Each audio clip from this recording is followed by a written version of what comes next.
Selamun Aleyküm saygılı vatandaşlar, dindaşlar. Sizinle beraberlikte Kırım Muftisi Aydar İsaoğlu Rustemov. Allahümme allimna ma yenfa'una ve enfa'na bima allamtana. Şimdi saygılı vatandaşlar, dindaşlar. Şimdi tasavvur etiniz ki Allah'ın karşında durdunuz. Kıyamet günündesiniz. Bir şefaatçi istemez misiniz? Ya da başka türlü bir sual. Cehennemden kurtulacağına emin olabilir misiniz? Ya da cennetke gireceğinizge emin olabilir misiniz? Cevaplar aşikardır. Kimse buna emin olamaz. Elbette ki nasıl bu dünyada biz şefaatçi, destekçi, elbette ki haşa lillah, yani ama örnek olarak, misal olarak getiremem bunu.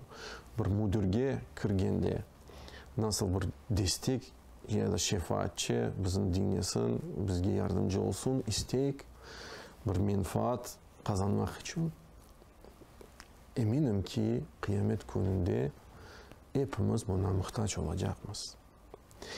İşte bu hususta Resulullah sallallahu aleyhi ve sellem aytkan sözlerine dikkat ediniz. Resulullah sallallahu aleyhi ve sellem ayta ki "As-siyam vel-Kur'an yeşfa'ani lil-abd yevmel kıyame." Kur'an ve oraza Allah'ın kulu için şefaat edecekler kıyamet günü. Oraza gelecek ki, nasıl gelecek elbette ki biz bilmiyoruz. Allah'dan bilir. Amenna ve saddakna kelgen sözlerge, kelgen hadislerge, Peygamberimiz Muhammed sallallahu aleyhi ve sellem sözlerine. Oraza gelecek ki ve aytacak ki men bu kulunu ya Rabbim gününde açtan ve şehvetlerden yani isteklerden, nefis isteklerden mani kıldın. Bana şefaat etmeye onun için izin ver. Ve gelecek Kur'an ve aytacak ki ey Rabbim ben onu gece yukudan mani ettim. Bana şefaat etmeye izin ver ya Rabbim.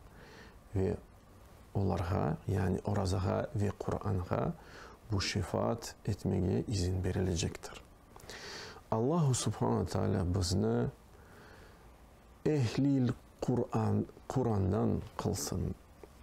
Kur'an'ı okumaya, onu ezberlemeye, onu anlamaya nasip eylesin.